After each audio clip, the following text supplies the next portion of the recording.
कैसे हो दोस्तों, मेरा नाम है गुरजीत सिंह और आज हम आ गए हैं नई वीडियो के साथ में। और आज हम बात करने वाले हैं कि एग्जैक्ट केयर होम कितने तरीके के होते हैं। क्योंकि अगर आपने केयर होम में जॉब करनी है तो सबसे इम्पोर्टेंट चीज़ है कि आपको पता होना चाहिए कि केयर होम किस किस तरीके के होते हैं और वहाँ पर क्या क्या वर्क होता है। क्योंकि बहुत सारे स्टूडेंट्स हैं, बहुत सारे ऐसे लोग हैं जो केयर होम में जॉब करना चाहते हैं, लेकिन उनको ये नहीं पता है कि एग्जैक्टली केयर होम में काम क्या होता है और केयर होम किस तरीके के होते हैं और कितने तरीके के होते हैं एग्जैक्टली।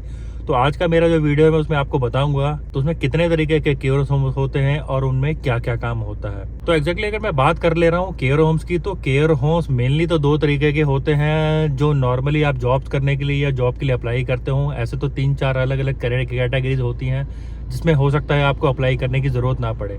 तो आज मैं आपको बात करूंगा उन केयर होम्स की जहां पर आप जाके अप्लाई कर सकते हो और जॉब ले सकते हो। तो अगर हम बात करें केयर होम की, तो केयर होम होते हैं दो तरीके के, होता है डोमिसिलरी केयर और एक होता है केयर होम।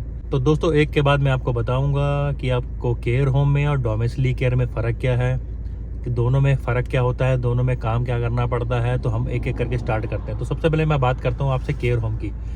अगर हम केयर होम की बात करते हैं, आपको केयर होम में एक फिक्स तरीके से जाके काम करना पड़ता है। सपोज केयर होम की अगर मैं बात करता हूँ तो केयर होम एक हॉस्पिटल की तरह होता है। जिस तरीके से आप अपने कंट्रीज़ में हॉस्पिटल देखते हैं, वहाँ पे बहुत सारे पेशेंट्स होते हैं, उसी तरीके यहाँ भी केयर होम सेम उसी तरीके से बने होते हैं, लेकिन वो थोड़ा सा इस तरीके से बने होते हैं जैसे घर होते हैं। इसमें भी दो तरीके के केयर होम्स होते हैं। कुछ केयर होम्स में उनके अपने पर्सनल रूम्स होते हैं जिसके अंदर पेशेंट होता है।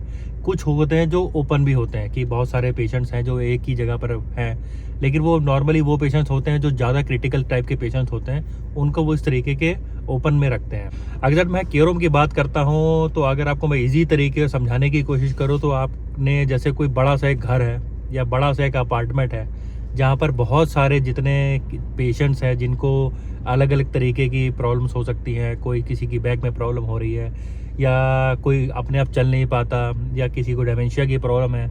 इस तरीके के जितने भी पेशेंट्स हैं वो सबको एक ही बिल्डिंग में रखते हैं और वहाँ पर उनकी एग्जैक्टली केयर की जाती है। अब वो केयर कैसे की जाती है, सपोज़ आप एज ए केयरर हो और आपको जॉब आपका मॉर्निंग 7 टू रात को 7 तक है आपका, तो आपको क्या करना होता है, उसमें सबसे पहले आपको जाके वहाँ पे लॉगिन करना पड़ता है। जो आपकी टाइम शुरू होता है 7 बजे का टाइम है, तो आपको 7 बजे वहाँ पे लॉगिन करना पड़ता है। लॉगिन करने के बाद में हर पेशेंट्स का अलग अलग चार्ट है, उनका मेडिसिन का चार्ट है, उनकी फूडिंग उनकी रिक्वायरमेंट के हिसाब से होती है।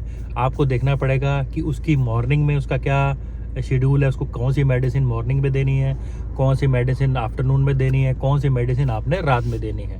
एक तो उसका जो मेडिसिन का चार्ट होता है, दूसरी उसकी आपने रिक्वायरमेंट होती है जो उसका पर्सनल केयर होता है, जो जो भी उसकी नीड्स होती है। बहुत सारे लोग पेशेंट्स ऐसे होते हैं जो चल भी नहीं पाते हैं, उनको आपको सपोर्ट देना पड़ा। कि सपोर्ट देने के लिए ऐसा नहीं होगा कि आपको हाथ से सपोर्ट देना है, यहाँ पर हर चीज़ का एक इक्विपमेंट्स है।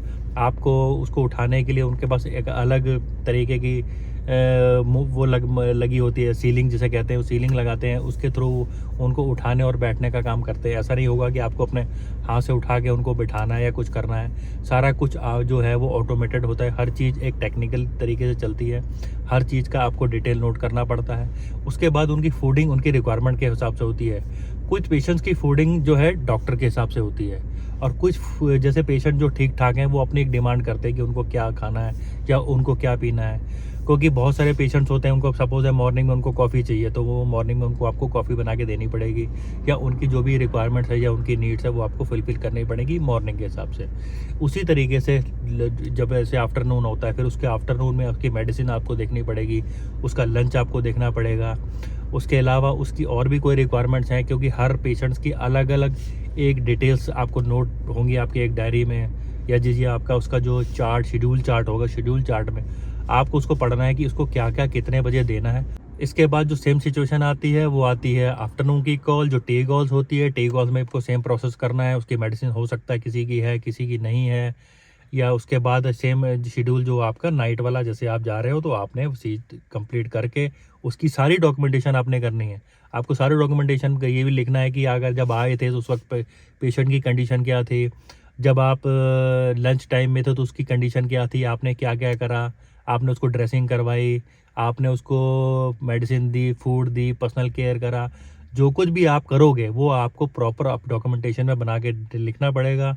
अगर उसके अलावा भी कुछ पेंडिंग रह जाता है या आपने उसके लिए कुछ करना है जो उस टाइम आपने करा है, या आपका रह गया है तो वो भी आपको अपनी उस टास्क शीट में डालना पड़ेगा, जिससे कि अगला नेक्स्ट जो केयरर आएगा उसको ये पता होना चाहिए कि मॉर्निंग से जितनी मेडिसिन उसको टाइम पे मिली हैं, उसने क्या फूड लिया है, वो स्ट्रेस्ड था कि नहीं था, या उसके सपोज उसके पेट में ही दर्द हो रहा है तो वो भी आपको उसके अंदर मेंशन करना है कि इसके पेट में दर्द हो रहा था या मॉर्निंग में इसका दिल नहीं था मेडिसिन लेने के लिए, इसने मेडिसिन ले लिया है। तो आपको जितना भी डिटेल्स है वो सारा डिटेल्स आपको अपने कमेंट्स में वहाँ पे डाल के जाना पड़ेगा, जिससे कि आने वाले केरियर को बिल्कुल पता होना चाहिए कि आपने क्या करा है और आगे पेशेंट्स की रिक्वायरमेंट क्या है। अगर उसने डिनाई करा है तो रीज़न क्या है। हो सकता है वो डेमेंशिया का पेशेंट हो, क्योंकि उसको हर चीज़ ध्यान नहीं होगी कि उसको मेडिसिन ली है कि नहीं ली, उसने फूड खाया है कि नहीं खाया है, क्योंकि डेमेंशिया में बहुत बारे जो पेशेंट्स होते हैं वो क्या करते हैं, अपनी चीज़ों को भूल जाते हैं, राइट। तो उसके बाद जब आप जाओगे, जब जाते टाइम आपको क्या करना है, सारा को एक सबमिट करने के बाद में आपको अपना लॉग आउट करके चला जाना है। तो ये था आपका केयर होम का काम। अगर आप केयर होम में जॉब करते हो तो आपको ये सब करना पड़ेगा। नेक्स्ट आते हैं डोमेस्टिक केयर पे। आगे डोमेस्टिक केयर क्या है, तो अगर मैं डोमेस्टिलरी केयर की बात कर देता हूँ तो डोमेस्टिक केयर एग्जैक्टली होता है कि बहुत सारे पेशेंट जो होते हैं अपने घर के अंदर ही होते हैं। तो उसमें क्या होता है कि जो डोमेस्टिक केयर में काम कर रहा होता है उसको डोर टू डोर जाना पड़ता है। डोमेस्टिक का मतलब आप होता है वो डोर टू डोर जाना। सपोज आप मॉर्निंग में सुबह 7 बजे आपने अपनी ड्यूटी स्टार्ट करी है। ड्यूटी स्टार्ट करने के बाद में आपने क्या करना है, उसके घर पहुंचना है। आप उसके घर जाओगे, घर में जाने के बाद में आप लॉगिन करोगे। सबसे पहले उनके पास अपना एक बार कोड होता है। हर पेशेंट्स जो होते हैं उनका एक बार कोड होता है, उनकी अपनी एक फ़ाइल होती है। उस फाइल में उसका पूरा डिटेल होता है, जो उसकी मेडिकल हिस्ट्री सारी उसी के अंदर होती है, उसकी फूडिंग का सारा उसी के अंदर होता है, उसके मेडिसिन का सारा उसके अंदर होता है। वहाँ पर आप जाओगे, वहाँ पर जाने के बाद में सबसे पहले आपको लॉगिन करना है। लॉगिन करने के बाद में आपको देखना है कि आज का उस टास्क क्या है। अगर मॉर्निंग का टास्क सपोज उसने शावर लेना है तो आपने उसको शावर दिलवाना है, उसकी हेल्प करनी है। तो लेकिन मोस्टली जो पेशेंट्स होते हैं डोमेस्टिक केयर वाले जो अपने घर में रहते हैं वो ऑलमोस्ट बिल्कुल डिसेबल नहीं होते हैं। मतलब वो उनको इस तरीके से काम करते हैं, मतलब मैक्सिमम काम वो कर सकते हैं। आपको बस उनकी हेल्प करनी होती है छोटी छोटी चीज़ों में। सपोज़ उसने शावर लेना है तो आपको हेल्प करनी है कि उसको शावर कैसे लेगा, है ना। तो आपको हेल्प करोगे, उसको आपने उसके शैम्पू पकड़ा दिया या कुछ और चीज़ पकड़ा दी, ठीक है। तो इस तरीके से आपको उसकी शावरिंग में हेल्प करनी है। उसने कपड़े पहने, हो सकता है उसके किसी के एक हाथ में पैरालिसिस हो, वो अपना हाथ नहीं चला सकता हो, तो आपको क्या करना है, उसको ड्रेसअप होने में तो आपको उसकी हेल्प करनी होगी, है ना। तो अगर हो सकता है वो अपने बेड से अगर नहीं उठ पा रहा है, ठीक है, तो आपको क्या होगा, सीलिंग लगा के आप उसको चेयर पे बिठा सकते हो। कई बार ऐसे जो क्रिटिकल जिसमें आपको लगता है कि उनको सीलिंग से चेंज करना है, तो इसके लिए हमेशा आपके साथ में 2 वर्कर होते हैं। ऐसा नहीं होता है डोमेस्टिक केयर में कि एक ही आदमी को शिफ्टिंग करने के लिए हो। ऐसे में आपके पास 2 केयरर होते हैं। आपके साथ में किसी और की भी कॉल होगी, हो सकता है वो आपका सीनियर हो सकता है वो आपका जूनियर हो। वो आपके साथ में दोनों जने मिल के उसको अगर सीलिंग के थ्रू शिफ्ट करना है व्हील चेयर पे या उसको वॉशरूम लेके जाना है, तो 2 लोग एटलीस्ट होते हैं इस काम को करने के लिए। इसके बाद आपको क्या करना होता है, वहाँ पर उनके पास एक सेफ बॉक्स होता है। सेफ बॉक्स में मेडिसिन रखी होती हैं। मेडिसिन का सारा डिटेल, पहली बात तो आपकी जो उसकी बुक होगी उसके अंदर सारा डिटेल होगा, राइट। आप उसको पढ़ के भी दे सकते हो। इसके अलावा उनके बॉक्सेस, प्रॉपर बॉक्सेस होते हैं, उस पर लिखा होता है मंडे, ट्यूसडे, वेडनेसडे, थर्सडे, और वेडनेसडे थर्सडे की आपको मेडिसिन के हिसाब से उनको मेडिसिन दे देनी है। मॉर्निंग का टाइम है तो आपको उनको ब्रेकफास्ट देना पड़ेगा। सपोज वो किसी को टोस्ट चाहिए, कॉफ़ी चाहिए, तो आप उन्हें कॉफ़ी बना देनी है नॉर्मल एक क्योंकि यहाँ पर तो बहुत ज़्यादा कॉफ़ी प्रॉपर है, यहाँ हमारे एशियन स्टाइल में नहीं पीते। नॉर्मली एक केटल होगी जिसमें हॉट वाटर बॉइल्ड होता है, और आपने डाल के और एक ब्लैक कॉफ़ी का एक स्पून डाल के दे देना है, ठीक है। और उसके अलावा उसके बाद आप क्या करोगे, आपने अपना जो उसका जो जितना भी आपने किया है आपने पूरी डिटेल एक उसके ऊपर नोट कर देनी है। सेम जैसा प्रोसेस आपका केयर होम में होता है।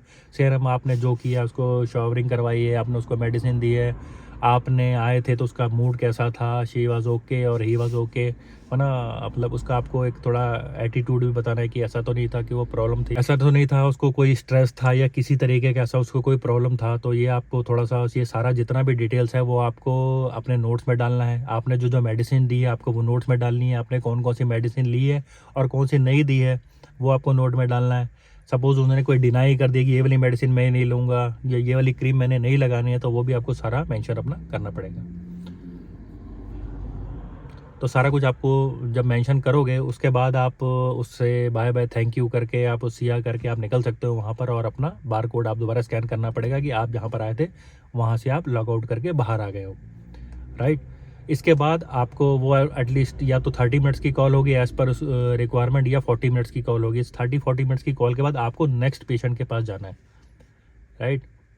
वो हो सकता है कि आपके 4-5 माइल पे हो सकता है वो एक ही एरिया में। अलग अलग तरीके का कॉलिंग चार्ट बनता है। जो वॉक इन वाले होते हैं तो उनके लिए नियर बाय होम्स होते हैं, जहाँ वॉक करके आप चेंज कर सकते हो, एक घर से या दूसरे घर में जा सकते हो। जो ड्राइवर्स हैं वो क्या करते हैं, वो अलग अलग घरों का करते हैं, मतलब पता अभी 1 माइल पे है, कोई 4 माइल पे है, कोई 2 माइल पे, वो इस तरीके से डोमेस्टिक केयर में भी काम करते हैं। तो इस तरीके से आपको अलग अलग कॉल्स करनी पड़ती है। इस तरीके से आप लंच कॉल में जाओगे तो आपको लंच की सारी रिक्वायरमेंट को फुलफिल करना पड़ेगा। उसको मेडिसिन चाहिए हो सकता है उसको टोस्ट चाहिए हो, ब्रेड चाहिए हो, जो भी उसका ब्रेकफास्ट हो। मैक्सिमम इनका फूड जो ऑलरेडी रेडी फूड होता है, जो फ्रिज में होता है, सिर्फ आपको माइक्रो करके देना पड़ता है। तो इस तरीके से आप लंच कॉल, अगर आप इवनिंग कॉल में हो या आफ्टरनून कॉल में हो, तो आपको सेम प्रोसेस अपनाना पड़ता है। जो टास्क आपकी उसकी जो पेशेंट्स की बुक पे होता है वो होता है। लेकिन जितने भी डोमेस्टिक केयर वाले हैं उनको अपनी एक एप्लीकेशन यूज़ करते हैं। उस एप्लीकेशन में जाके आपको बार कोड को स्कैन करना पड़ता है, जिससे आपका लॉगिन और बार कोड से आप लॉग आउट कर सकते हो। उसके अंदर टास्क लिखा होता है कि कौन कौन सी मेडिसिन देनी है, कितने कितने पे देनी है, मॉर्निंग की कौन सी मेडिसिन हैं, या उसकी और कौन कौन सी रिक्वायरमेंट्स है जो फुलफ़िल करनी है, राइट। उसमें आपको देखना पड़ेगा ये पर्सनल केयर का है, ठीक है, या आपको उसको सिर्फ मेडिसिन करनी है। लेकिन आप अपनी तरफ से कोई भी मेडिसिन नहीं दे सकते, ना प्रिस्क्राइब कर सकते हो। ये सिर्फ जो ऑथराइज्ड डॉक्टर्स हैं या नर्सेज हैं। इसके अलावा और भी कई तरीके के अलग अलग तरीके के केयर होम्स होते हैं, लेकिन मेनली ये 2 ही केयर होम्स हैं। बाकी तो मेंटल हेल्थ वालों के लिए होते हैं, कुछ जो मतलब ऑलमोस्ट जिनकी मतलब लाइफ एंडिंग करके एक होता है केयर होम वहाँ पे, लेकिन वो बहुत कम, वहाँ पर बहुत ज़्यादा रिक्वायरमेंट्स नहीं होती हैं, या वहाँ पर बहुत ज़्यादा डिमांड नहीं होती हैं। तो मेनली अगर आपको जो अप्लाई करना होता है वो 2 ही तरीके के केयर होम होते हैं, एक डोमेस्टिक केयर होता है, एक केयर होम होता है। तो मैं तो अगर मैं बात कर रहा हूँ लड़कियों के लिए, तो लड़कियों के लिए सबसे बेस्ट जो रहता है वो रहता है केयर होम के अंदर जॉब करना। क्योंकि मैक्सिमम जो लोग यहाँ पर आते हैं उनके पास अपने लाइसेंस नहीं होते। जिनके पास लाइसेंस आते हैं उनके सो फॉर गुड है, क्योंकि उसके लिए आपकी लाइसेंस की रिक्वायरमेंट होती है आपको डोमेस्टिक केयर में काम करने के लिए। क्योंकि डोमेस्टिक केयर के ऊपर एक और वीडियो बनाऊंगा कि अगर आप डोमेस्टिक केयर में ज्वाइन करने वाले हैं तो क्या क्या चीज़ों को एग्जैक्ट ध्यान रखना है, जिसकी वजह से आपको प्रॉब्लम ना क्रिएट हो। क्योंकि बहुत सारे डोमेस्टिक केयर में ज्वाइन करने के बाद छोड़ देते हैं, और छोटी छोटी चीज़ें होती हैं जिनको उनको पहले से ध्यान नहीं रखते हैं, और फिर उसके बाद वो प्रॉब्लम में आते हैं या प्रॉब्लम में क्रिएट हो जाती है। एक चीज़ बहुत इंपॉर्टेंट है, जब भी आप केयर होम्स की जॉब को अप्लाई करोगे या आप डोमेस्टिक केयर की जॉब को अप्लाई करोगे, तो आपका DBS सर्टिफिकेट होना बहुत ज़रूरी है। क्योंकि एक DBS एग्जैक्टली पुलिस वेरिफिकेशन है कि आपका कोई भी क्राइम रिकॉर्ड तो नहीं है। तो अपना DBS सर्टिफिकेट जरूर बना लिए, क्योंकि इसको बनाने में 10 से 15 दिन लग जाते हैं। पता लग रहा है आज आप ज्वाइन कर रहे हो, फिर आपको 15 दिन आपके इसी चीज़ में वेस्ट हो गए। तो आपको अगर ज्वाइन करना है या केयर होम या डोमेस्टिक केयर, तो अपने DBS सर्टिफिकेट को बना के रखिएगा। वो 6 महीने तक वैलिड होता है। इसके अलावा उसके अंदर ऑप्शन और भी होता है, वो time to time automatic update होता है। उसका कुछ पाउंड या चार्जेस होते हैं, वो आप ऑनलाइन जाके वेबसाइट पे पे कर सकते हो, राइट। इसके अलावा मैं अभी DBS पे स्पेशली एक वीडियो बनाने वाला हूँ कि DBS अप्लाई कैसे करते हैं। क्योंकि बहुत सारे लोगों की डिमांड आ रही थी, वो पूछ रहे थे कि DBS अप्लाई कैसे करते हैं, हमें पता नहीं है कि DBS कैसे अप्लाई होता है।